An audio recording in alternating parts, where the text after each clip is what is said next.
बिस्मिल्लाहिर्रहमानिर्रहीम। हमारा टॉपिक है आज का डी ब्रोगलीज़ इक्वेशन। इसको हम डी ब्रोगलीज़ इक्वेशन भी कह सकते हैं।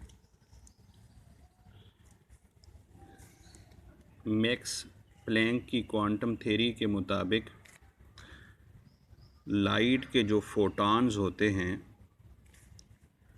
वो वेव लाइक मोशन शो करते हैं।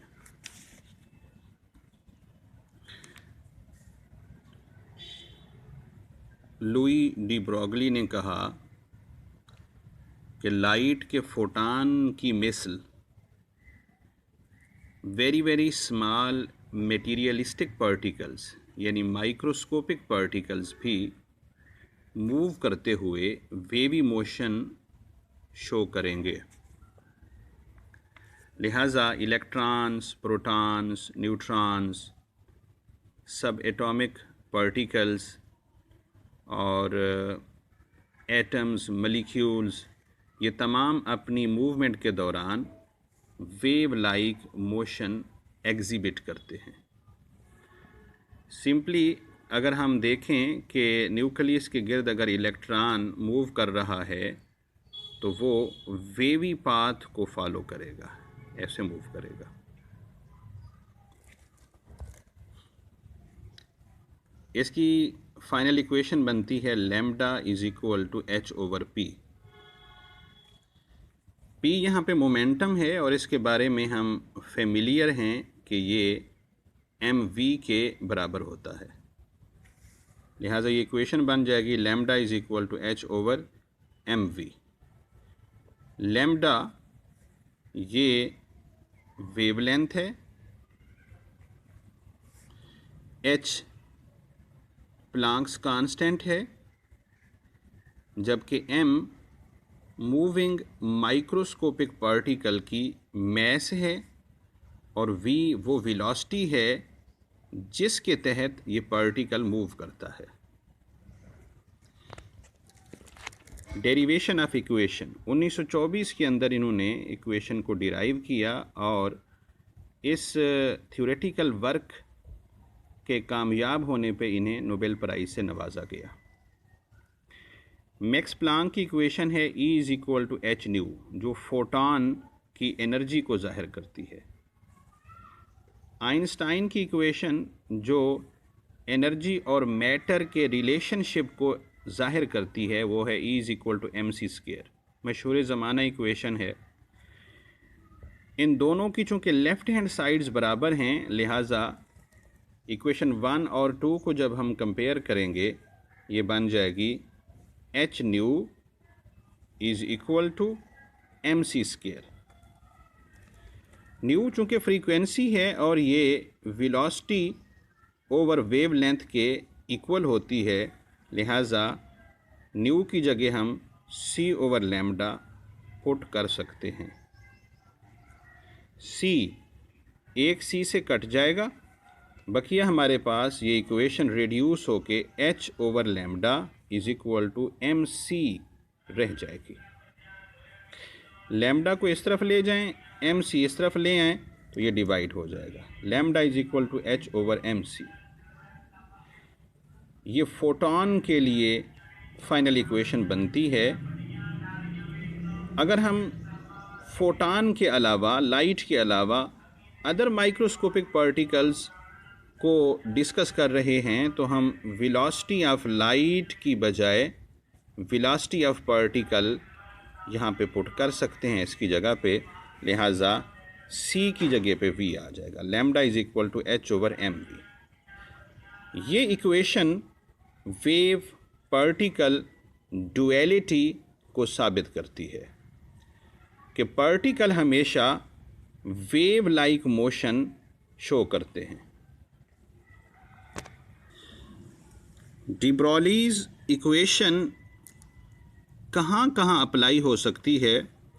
हमारे पास एक मूविंग इलेक्ट्रॉन है, फ़र्ज़ करते हैं कि उसकी वेलोसिटी इतनी है 2.188 इंटू 10⁻⁶ मीटर पर सेकेंड और ये किसी ऑर्बिट में मूव कर रही है। ये हाइड्रोजन इसका सिस्टम है, एटम है तो इस पर हम डी ब्रॉलीज़ इक्वेशन अप्लाई करते हैं। वेलोसिटी ये है, h एक कांस्टेंट है, कभी चेंज नहीं होता। मैस ऑफ इलेक्ट्रॉन से हम ऑलरेडी फेमिलियर हैं, इस चैप्टर में हम इसको डिराइव कर चुके हैं। लैम्डा मालूम करना है, तो इन सब वैल्यूज़ को यहाँ पे पुट कर दें तो ये 0.33 इंटू 10⁻⁹ मीटर लैम्डा की वैल्यू बनती है। 10⁻⁹ मीटर नैनोमीटर कहलाता है, लिहाजा इसकी जगह पे ये आ जाएगा 0.33 नैनोमीटर। ये वेवलेंथ किस रेंज में है? ये है 0.1 to 10 नैनोमीटर, इस रेंज में है। और आप सब जानते हैं कि ये एक्स रे रीजन है, 8 स्पेक्ट्रल रीजन्स में से। और एक्स रे की वेवलेंथ को प्रैक्टिकली जज किया जा सकता है। और ये जब इलेक्ट्रॉन जंप करेगा इस वेलोसिटी से मूव करता हुआ सेकंड ऑर्बिट से फर्स्ट ऑर्बिट में, तो गोया जो के सीरीज़ की एक्स रेज खारिज होंगी उनकी वेवलेंथ इसके तकरीबन बराबर होगी। हाँ, अगर हम चेंज करते जाएं एटॉमिक नंबर को तो फिर इसकी वैल्यू चेंज होती है, जैसा कि एक्स रेज वाले टॉपिक के अंदर हमने इसकी डिस्कशन की थी। इलेक्ट्रॉन की बजाय अगर हम यहाँ पे प्रोटॉन पुट कर दें फिर क्या वैल्यू आएगी? फ़र्ज़ करते हैं कि वेलोसिटी वही है जो पहले थी, इलेक्ट्रॉन की बजाय प्रोटॉन है, तो यहाँ मैस ऑफ प्रोटॉन पुट की जाएगी जो कि इलेक्ट्रॉन से 1836 गुना ज़्यादा होती है। बटे में जब वैल्यू ज़्यादा आएगी तो जवाब कम हो जाएगा। जितने गुना वैल्यू ज़्यादा आएगी 1836 time larger value of mass will render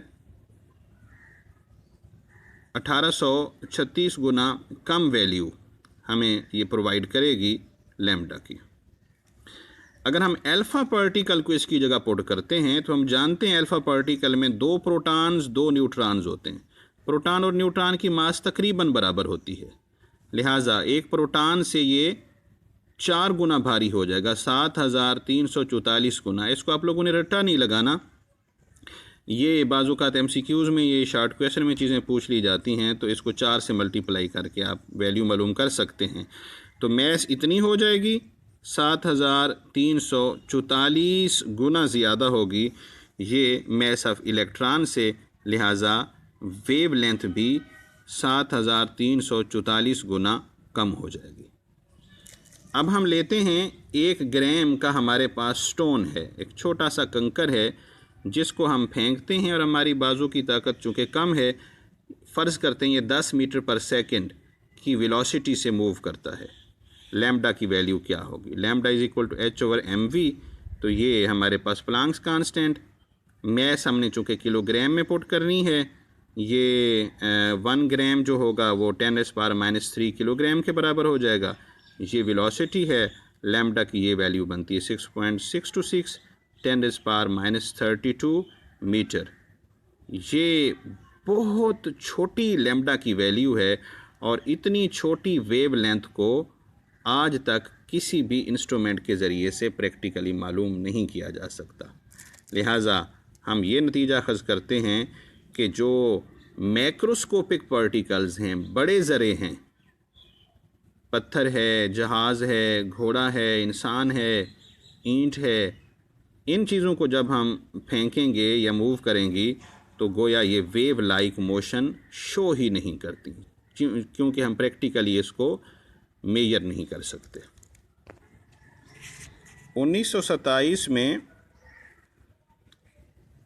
2 American scientist deviation और जर्मर ने एक इंस्ट्रूमेंट डिवाइस किया था जिसके ज़रिए से उन्होंने प्रैक्टिकली डी ब्रॉगली इक्वेशन की वैलिडिटी को साबित किया। लिहाजा इस एक्सपेरिमेंट के परफॉर्म करने पर और इंस्ट्रूमेंट वज़ा करने पर इन्हें नोबेल प्राइज़ से नवाजा गया।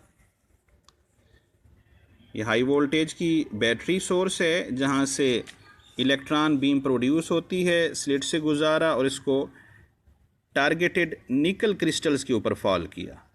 ये यहाँ पे डायफ्रैक्ट हो जाते हैं और ये मूवेबल डिटेक्टर है। इसके ज़रिए से मालूम किया गया तो पता चला कि ये इलेक्ट्रॉन्स जो यहाँ पे फॉल किए हैं ये वेव लाइक मोशन शो करते हैं।